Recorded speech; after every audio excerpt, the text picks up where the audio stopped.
A famous actor doesn't just fall from the 5th floor of a building he doesn't live in. After attending a private industry dinner nobody wants to talk about. But that's exactly what happened to Lian Zhou.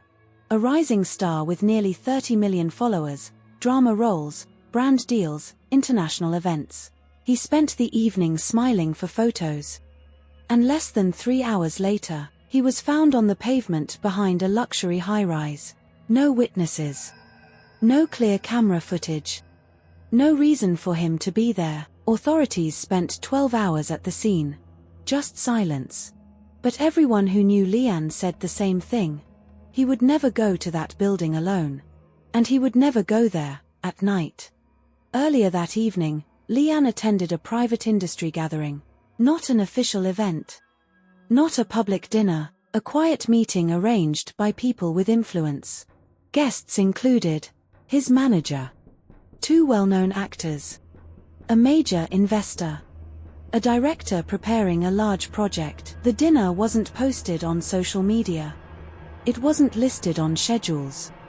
It wasn't supposed to be public at all. According to sources, Lian looked nervous, distracted, checking his phone repeatedly. Someone claimed he kept asking, "Are we done?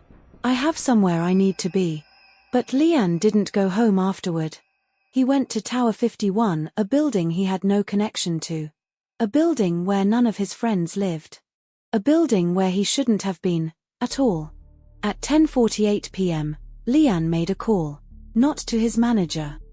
Not to his family. To someone saved under a nickname. A contact investigators could never fully identify. The call lasted 14 seconds.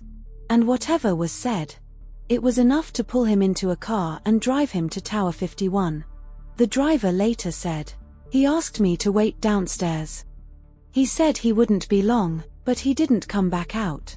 Instead, an hour later, someone inside the building reported a heavy noise in the courtyard. By the time emergency teams arrived, Lian was unresponsive.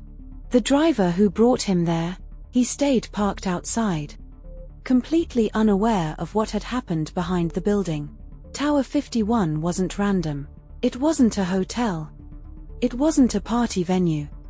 It wasn't a friend's apartment. It was mostly short-term executive rentals, used by industry investors, business clients, contract negotiators, people who wanted privacy, people who didn't post where they lived. The security system had cameras, but the elevator facing the 5th floor? Conveniently under maintenance. The hallway camera? Recording but corrupted. The only footage investigators recovered. Lian entering the lobby, alone, looking up at something or someone off camera, and then stepping into an elevator that had no functioning recording inside. That's where the timeline fractures. He went up, but nobody could agree on what happened next. The 5th floor walkway had a railing, a solid barrier waist high. No signs of damage. No belongings left behind. Authorities said the fall was consistent with an accident. But residents disagreed. "You cannot just fall. You would have to climb," another said. "I've lived here 8 years. Nobody trips over that railing. It's too high." There were no fingerprints on the railing. No signs of climbing. No sign of a struggle. Just silence. Witnesses on the 5th floor reported something strange. A door closing softly right before the fall.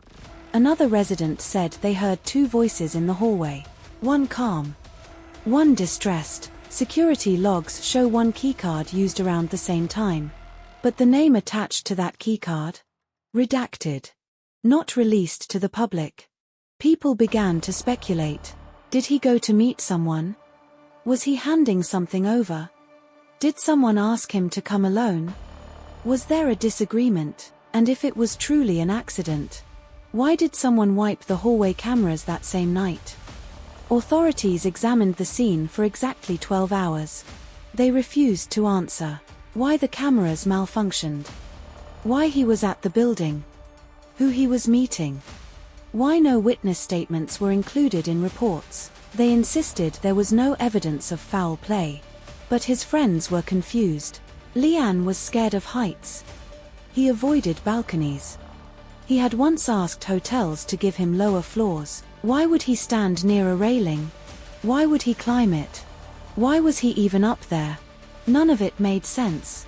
Even less when his family revealed he had no reason to be in that neighborhood. He had no scheduled meetings. And he had told them earlier that day. The final unanswered question. Who was he meeting? Phone records show a message sent at 9:12 p.m. A location pin. A single line of text. Come alone. It's important. The number was deleted afterward. No recovery possible, but residents on the third floor claimed they saw someone waiting in the stairwell. A figure in dark clothing. Face hidden. Not moving. Just waiting. Authorities dismissed the sighting without explanation. But neighbors insisted.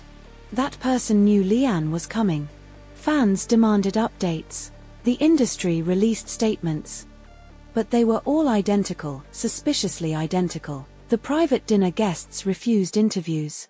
His manager avoided the press. The investor who attended the dinner checked out of the country the next morning. And Tower 51? They replaced every hallway camera within 48 hours. Lian walked into Tower 51 alone. He never walked out. A man known for his smile, his rising fame, his success. Spent his last hour in a place he'd never been before. With a person no one has identified. He didn't leave a note. He didn't express despair. He didn't make a final call, just one message summoned him there. And whether he fell, or something else happened, the truth remains trapped inside a building that refuses to talk. Some stories end with answers. This one ends with a hallway full of missing footage, a keycard nobody claims, and a fall that nobody witnessed.